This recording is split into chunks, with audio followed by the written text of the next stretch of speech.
Munnamawulire Lubega Yasini avuze ggaali nga werekeddwako olusigino lwa bodaboda kw'ossa n'emmotoka nga ku mabbali ayinako abakuumi era atolontose olugendo lwa mayiro 10 okutuuka ku kirebe ky'eggombolola Lwengo okwewandiisa. Lubega obwedde asuuta akagaali ng'eno bawubira ku balonzi abadde ku mabbali g'oluguudo kubalaga nti azze kutaasa muntu wa wansi. Olumaliza okwewandiisa atubuulidde byagenda okutandikirako singa abeera wangudde ekya ssentebe kyengera B omuli okulondoola enteekateeka za gavumenti abajulizi basobola okuganyulwamu. Enteekateeka za PDM, enteekateeka z'emyoga kossa enkola za gavumenti zonna tuli beeyamu okulondoola enteekateeka ezo. Obukungu n'obumanyirivu bwalina amawulire n'emikwano gavumenti yakuyambako okulembera ekyalo. Kitegeeza nange mmanyi butya bwennyina okutambuza ensonga z'abantu. Abalala beewandiisiza mbadde mu muvubuka emyaka 24 Baziwane Joseph n'asabye abatuuze beekaba obusirabo obutatulira myaka wabula byagenda okukola. Emyaka gisobola okuba emito naye ng'ate obuweereza mbusobola kuba mbukozeeko ne mu bannange. Yesema Bobosika agambye nti singa wangula akalulu abatuuze b'e Lwengo sibakuddamu kubonaabona n'amazzi.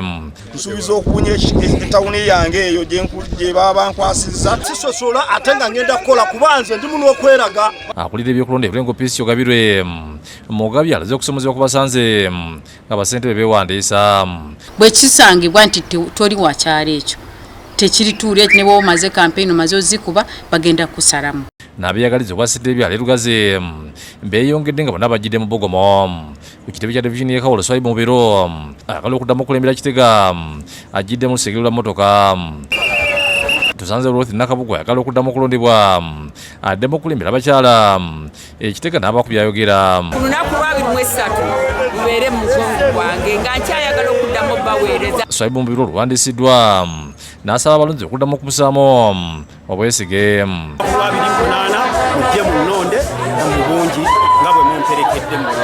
Y'okulugazi Central Division tusanzeyo abakaayana nga bwe bajja amannya gaabwe nga lisita y'abalonzi la mmeeya Mugoya aliko byanyonyodde. Omu ku bakandidate n'agenda mu kitabo n'asazaamu bakandidate banne bavuganya. Omu yekka gwe yawandiisizza. Akulira okuwandiisa ab'essimu Olugazi Central Division Muyavu Bakali atubuulidde nga bo bagoberera amateeka bwe galambikibwa.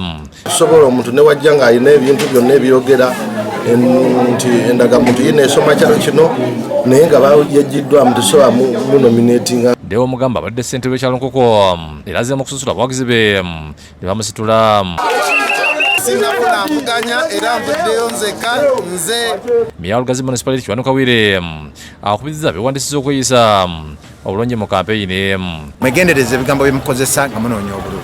Omuntu ojja kumwogerako ekigambo ate ekigambo akitwale nga kikulu ebeere empala n'etagenda kuvaawo emirembe n'emirembe. Bwegutibwa gubadde ne Mpigi Town Council nga Nnyongwe Paulo Ssalongo ava okuwandiisa ovuga ku bwasentebe bw'ekyalo Maziba mu Mpigi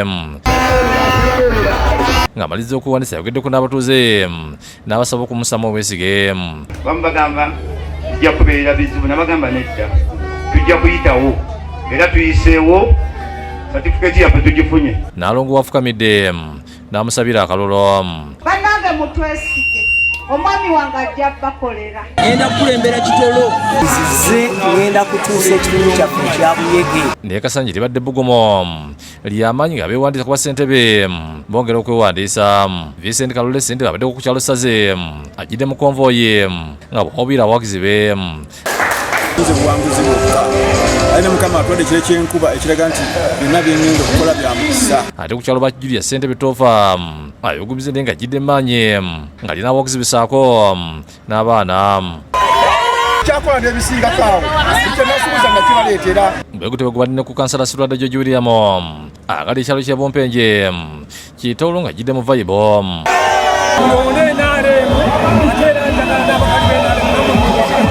Nakola ekisale ekiwedde ate kati nyina obukugu bw'amaanyi nnyo bungi nnyo. Wenna mudde mu mugongo gwange osobole otwala kuba maaso. Wano eyeegwanyizza obwa ssentebe wa Pepsi Cola Ministry Area bwogera Ronald azizza empapula naye n'asunsulwa.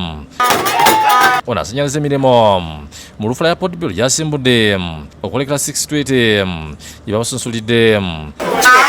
batogeddeko naye n'alambula byagenda okutandikirako. Tugenda kukwasaganyiriza wamu ne KCCA obuyonjo bweyongere. Ekyo ssentebe olukiiko lw'abakyala mu ggwanga Agataliikonfuufu Kibowa akuwudde abakyala okuteeka enteekateeka ez'okuva ku bifo eby'enjawulo kuba mukisa gw'amaanyi. Abakyala bagende bewandiise bavuganye beesimbewo. Kibowa ategeeza nti abakyala bamu bwe bateetabye mu nteekateeka enwabula n'abakuula nti tekiba kya bulungi bwabwe. Balonda omukyala atasobola kwogera oba atasobola kubakiikirira bulungi tujja kuba tunenyamu bennyini. Ono ategeeza nti ebintu ebisinga bikyuse mu kulembeze bwe nti abakulembeze abaddako bakubeera wakiriko boogeragera n'ebize bibeerawo. Nkakasa nti bajeti eyo ku mulundi guno ate twagifunye egenda kutuyambako.